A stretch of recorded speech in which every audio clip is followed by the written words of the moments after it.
Can I say that Instagram is a great platform, but they have one feature that I hate. C'est quoi ça? You know when you're swiping left or right, Yeah. and you're sitting on the couch, you're lazing around, and you swipe from left to right by accident, and the front-facing camera turns on, and you can see your face. That's all. For real? Yeah, you never did that? I'm going to do it right now. You're going to see this. It's awful. Happens to me all the time when I'm swiping. You got fucking butterfingers, that's why. And all of a sudden, boom, there you are. Bad angles. It's shocking when you see it because you're not expecting it. Because you're fucking ugly, that's why. Well, that's the thing. You're always in a bad position. You're like turned around and you're like, you got your chin down to your chest. You're looking at your phone. I don't mind bad positions from time to time. It's just oh man, I hate it. I see it and I'm like, oh my God, look at how fucking ugly that is. Welcome to Taming the Hustle. Or something of the sorts. Everybody wants a piece of me. I'm a lonesome man making history. They say we're all just raindrops in a stream.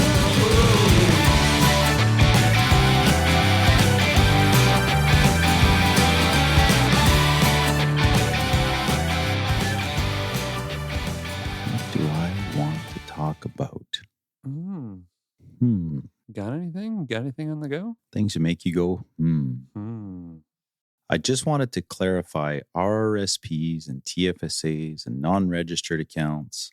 This is something that seems very common with conversations we have with clients or potential clients, is not really understanding what a TFSA or an RRSP or a non-registered account is. Yeah, I was there. Countless times I'll hear a client say, well, why would I have a TFSA account? They don't earn anything. I might as well just put it in my RRSP investment account or my non-registered account. And that's because most of the time the banks just have them open up a TFSA in a bank account, not earning any interest and just sitting there idle. So like, what's the sense of having a tax-free savings account when you don't have any taxable income associated with your investment? Doesn't really make sense. Exactly. So we refer to them as stamps. So what the bank ends up doing most of the time, if you don't have a relationship with your advisor there, is they'll just have you set up a bank account that is tagged as a TFSA. I wanted to talk about just clarifying or clearing the air on what TFSAs, RSPs, and open accounts or non-registered accounts are. Okay. So essentially, Canadians have the ability to decide how they're going to pay tax on the growth of their investment. Okay. So the government gives you choices on how you're going to pay tax when you invest, regardless of the underlying asset. Like, doesn't matter if it's stock, real estate, fixed income such as bonds, or mutual funds or ETFs. Doesn't matter. The underlying asset is what you're choosing to invest in. The TFSA, the RSP, and the non-registered is that stamp we keep referring to, which is the client or the Canadian's ability to choose how they're going to pay tax on it. So the first one would be the open account. Okay. Or what we call non-registered. So this is essentially cash that could be invested in stock, mutual funds, ETFs, whatever. With the open plan, it's essentially the pay-as-you-go like a cell phone. So if you earn $1 in 2015, well, in 2015, you have to pay tax on that dollar. Okay. So if it'll be treated for tax purposes differently if it's a capital gain, a dividend, or interest income, but nonetheless, you'll have to pay tax on it in that particular year.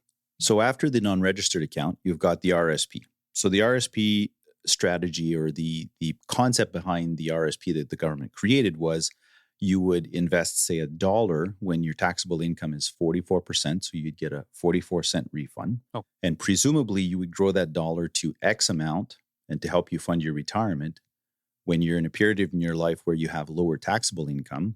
So let's say 20%. So you save 44 cents on the dollar when you invested in the RSP as a tax credit. You're essentially making a deal with the devil, right? Oh. Which is CRA. Gotcha. Yeah. So CRA then knows that you're going to have to pay tax on that at any particular time, whether it's if you have an emergency and you need to pull RSP money out, which is unfavorable.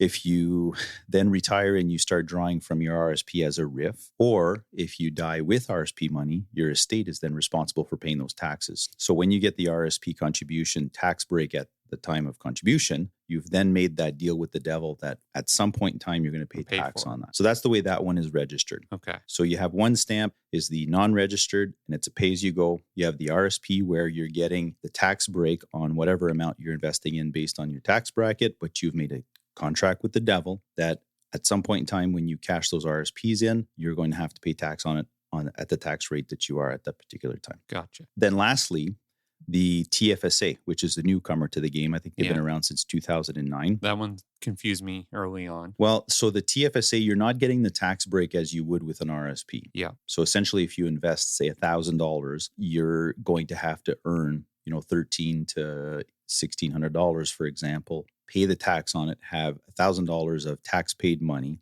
and then you get to invest that. Okay. So the kicker with the TFSA is you did not get the tax break. You've got tax paid dollars sitting in your account that you can invest. And then whatever growth you get on that $1,000, if you turn it into $30,000, you don't have to pay a capital gains tax on that. So is there a better method? Is one better than the other, or it just depends on circumstance? It depends on circumstances. And this is where you really need to be working with a certified financial planner to make sure that you're looking at all angles to make sure that you're getting the ultimate outcome from a tax perspective. Yeah, because I know people who were gung-ho about TFSAs, and then exactly what you just said earlier was they come back and say, yeah, it's not growing at all. I don't understand. Yeah, it's because the underlying asset, right? You have to make sure the underlying asset is actually put to work. So if your underlying asset is a bank account, your bank account's not going to grow. Yeah. It's funny with all these investment vehicles out there. And it's like, I'm not trying to bash the bank at all, but I remember when I first had my first child, we were, low on income, and we said we're going to start an RRSP. We started with the bank that we were with right away. And then, when I started talking to you, and you didn't even know we had invested at that point, and it was after about 4 or 5 years, I was like, this thing isn't growing. Like, it's literally just sitting there. And when I asked the person at the bank, they were like, oh, no, don't worry. It's going to grow. You're going to see some real good things. It just needed a little Viagra. Exactly. And then when I talked to you, you basically said, you're like, oh, they treated it like a savings account, and it wasn't invested properly. And now my kids could go to university twice over. Well, by the time they get there. #call Rene. Yeah. And the other thing too is not just the underlying asset, is when should you be doing an RSP versus a TFSA? And that's a segment on its own. So we could probably resurface that at some point. But I'll touch on it quickly. Is often we'll see with our competitors, if you're starting off with a small client, the stereotype in our industry is that if you're a small client, we're not going to take real good care of you until you have real money, which I think is a crock of shit. Yeah. We should all be treating our clients fairly. Oh, exactly. So anyway, let's say you have someone who's earning like $30,000 a year. Anything under $45,000, actually, you're in the lowest tax bracket possible. So if you're earning approximately 45 or less, let's say in the province of Ontario, you're paying 20.05% tax. And that's the lowest tax bracket that exists over and above your personal exemption amount. So the problem is, if someone is recommending to that person who wants to save, and they recommend that they put it in an RSP, what's going to happen is they put $1,000 in, they're going to get $200 back as a tax credit. Okay. And presumably, if they're a client with less assets, they're a bit younger and just starting out in life. Then you have 30 years or 40 years of growth. Yeah. This person turns 60, and that $1,000 is now worth, say, $6,000. Yeah. Even $5,000. That $5,000, even if you're still in the lowest tax bracket, you're going to have to pay 20% on the full $5,000. Crazy. Right? So all you're doing is kicking the can down the road. Yeah. And it also increases liquidity, as if you do it in a tax-free savings account, you've paid the tax on it, but whatever it is you make it grow to, you're then going to be exempt from paying tax when you take it out. So if that $1,000 turns into 6 or 7, if you end up doing really well with your investment, when you pull that 6 or 7,000 out, you're not going to have to pay any tax at all. Fill your pockets a little more. Well, regardless of the tax bracket, because if you're doing RSPs in the earlier years at a 20% tax rate because you're just getting started, and then you end up with a fruitful career, and then you retire with a 44% tax bracket, well, now not only are you paying tax on the 6,000 as opposed to the 1,000, but you're also paying 44% tax as opposed to paying the 20% tax. You're really just shooting yourself in the foot. Yeah. So you have to either be really good at a DIY, or you seek the help from professionals to guide you right. I feel like financial planning, when people do DIY, it's like that show Nailed It, where they make the cakes and the desserts and they turn out like crap. It's a recipe for anxiety. It is. And we're going to talk about that at some point, maybe today. Okay. Let's take a break. Good with that? Sure am. See you on the other side. You've heard of the term impact investing, but what does it really mean? It means making an environmental and social impact with your investments. Good for the soul and your bottom line. Hashtag call Rene, responsible investment specialist of St. Cyr and Associates. So that was an ad you just heard. And that's what I want to talk about.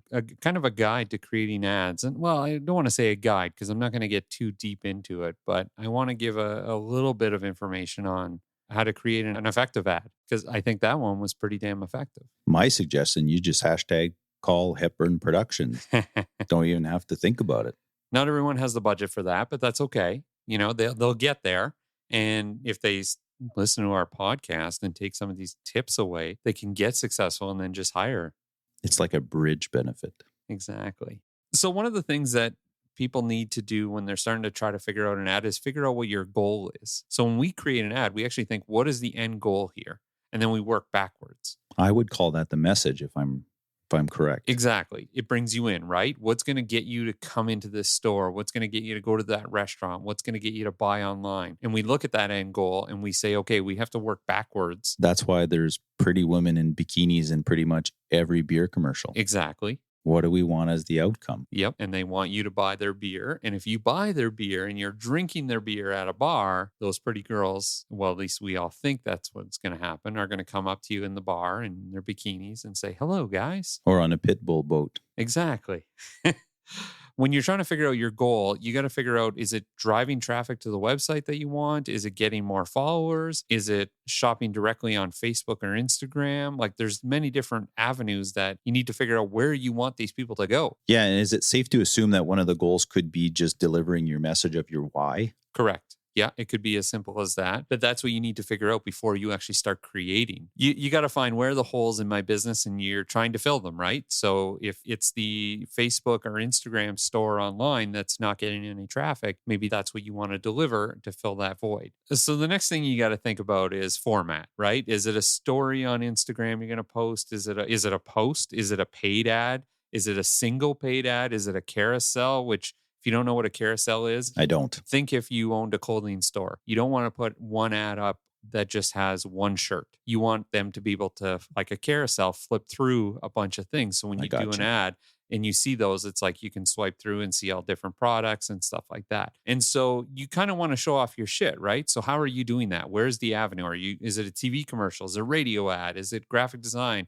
The next thing is consistency, right? If you've done ads before, look back at what you've done, see what's consistent, what you can carry on.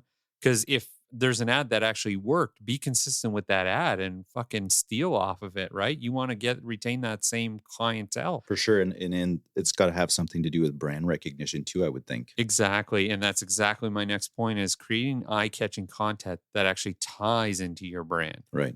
Because like I've said this before and I'll say it again, I watch a commercial on TV and it gets to the end and the logo comes up and I'm like, what the fuck did that have to do with car insurance? And songs when it's done right. Yes. It's fuck. Like how many times you and I sing friggin' commercials from when we were like little kids to last week's commercial. Well, and that's repetitiveness, right? And that goes into this as well of creating an ad. It's don't have such a short time that your ad is running because with television, it takes, well, with anything, it takes you 7 times seeing it before you actually retain it. Yeah, that makes sense. So if you're just doing an ad and you're going to run it for 24 hours or 48 hours, they saw it, they forgot about it. Let it live for a little bit. Let it brew out there, right? And the last thing I want to touch on is just how to create the ad. So if you don't have a means, if you don't have a graphic design bone in your body, you don't know how to use a camera, you don't know how to edit, you don't know anything, there are templates out there that you can get. You can hire somebody to use a template, which costs a hell of a lot less than starting all from scratch, right? Yeah, I can do photography pretty good, but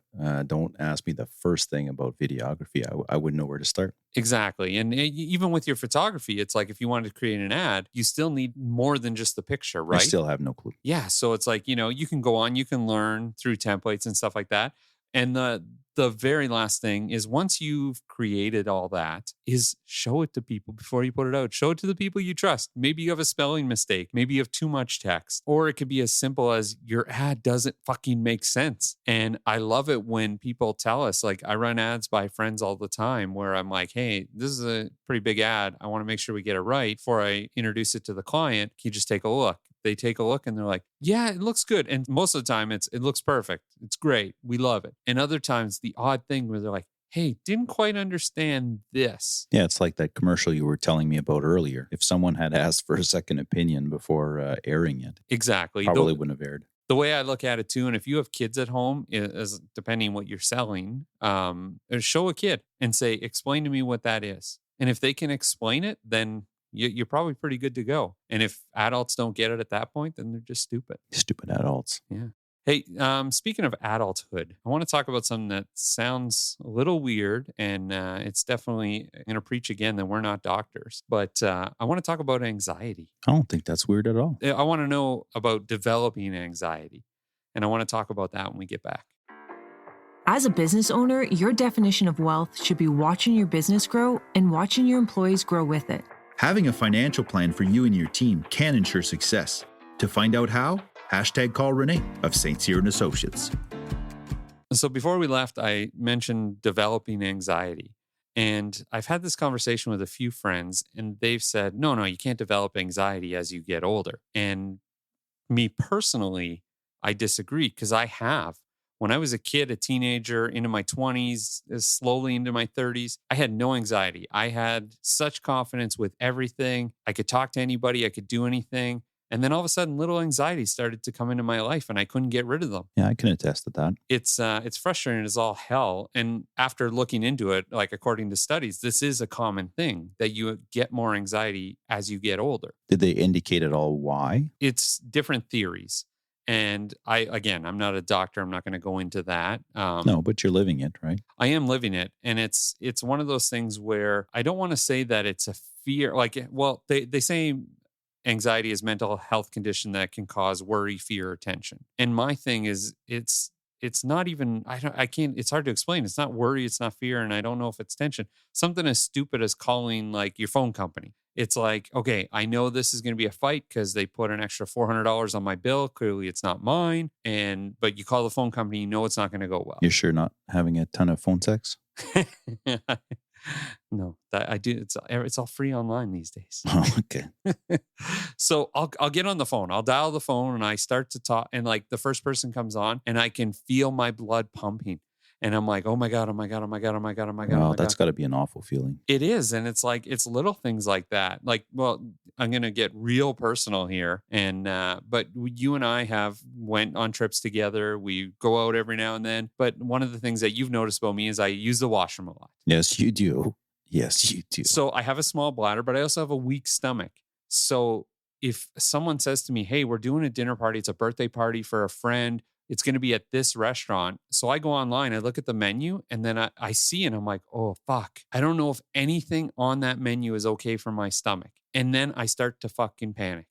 And there's been times where I've panicked enough where I'm like, I call them like, oh, I just got called out of town. So I park my car in my garage and I close up the fucking blinds so no one knows I'm home. But it's so frustrating because I'm sitting at home and I'm like, all my friends are out having a great time and I'm worried about shit in my pants. That's right? not good. No, and it's things like that. So like I've tried to, take tips and tricks over time, and I've worked with psychologists and stuff like that and therapists and just try to get inside my brain and try to fix this. Mm-hmm. And I don't think there really is a certain fix. Coping mechanism. Exactly. That's exactly what I'm saying. And one of the coping mechanisms that I find works is focusing on what you can change. What you have control of. Exactly. Yeah, for sure. So like, for example, people who have money problems, they're always sitting there thinking about losing their house. We're almost wired to like never be happy and always desire more. Exactly. You and I've had a conversation. Again, I'm going to get a little personal here, but we've had a conversation long ago. Money was tight. We had 2 new babies. We had construction lawsuits with our builder. It was a freaking nightmare. And I remember saying, it's like, man, I don't know how much more I can do. Like I'm starting to lose my thing. And I'm like, I can't take my kids out to dinner. I can't do this with my wife. I can't buy a new car. And then I remember you said to me, you're like, dude, I want you to hang up the phone. I want you to go in the living room and look at the 3 people sitting there looking at you. And you'll be so thankful of those 3 people. And it's true. Anytime I do feel down or I'm, getting that anxiety and I'm like, oh my God, my brain's going to explode. I walk into the room, I look and I won't tell anybody, but I'll look at my wife, I'll look at my kids, I look around my house and what I have. And I'm like, I just take a deep breath and I'm like, I'm still here. Everything's still okay. I have these people who love me. I know I'm getting deep here. I said that? Yeah, you said that. I know. Hard to believe. Wow. I know. Usually you're more insensitive to me than that. That's deep. That is deep. I thought you were going to say that I said, get off the phone, just fucking get to work, man. See, that's usually what you say. That's why I was so surprised you said it that time. I wasn't sure if you were Googling it at the time. You're like, fuck, this guy seems like he's on the ledge. I stress out about stuff, but I can't say I've ever had anxiety. I can't imagine. I know it's real, but I would just hate to have that feeling. That's got to be fucking awful. It is. I wish I could fix it, but like I said, I cope with it. I have coping skills and I'm able to get, I'm at the point now where, yes, I'll still go to the restaurant, but I've mentally prepared. I've physically prepared. I got Tums in the car. I got Pepto-Bismol. I got, to the point now, like, I'm getting way too personal here and I'm oversharing, but it's like I even have like toilet paper in the car just in case I'm on the side of the road. It seems so stupid to me that I can't just get past it without shitting your pants. Without shitting my fucking pants. So, anyways, well, that's enough shitty talk. We have to make light of it because I know. It is real and it's difficult, I'm sure. So, whatever tips and tricks that you can share, that's awesome. Yeah, and you know what? I think I'm gonna. Not that we're going to have an anxiety talk every time, but if I think of a little tip and trick every now and then, I might just continue to share because whatever works for me, maybe it'll work for somebody else. Yeah. Jay-Z has anxiety, but he never gets anxious about his bitch because he's got 99 problems. His bitch ain't one. Oh, God. He never gets anxious about his bitch. Well, on that note, I think we should end things right there. That's pretty good for me. I think that's fine. We got all the material we need. Did you bring that up? Because I don't know if you know, well, our listeners, if you haven't heard it yet, you might at some point. We did an ad for Rene that was 99 problems, but my financial plan's not one. Yeah, my plan ain't one. Yeah. That's how Ashton said it, I think. I got 99 problems, but my plan ain't one. It's so genius. That's awesome. Funny. That's a mic drop. That was a mic drop. Well, hey, thanks for joining us today. Sorry to get super deep and super personal. And if you see me running down the street, I'm coping with it, but I am probably going to shit my pants. See you guys next time. Ciao.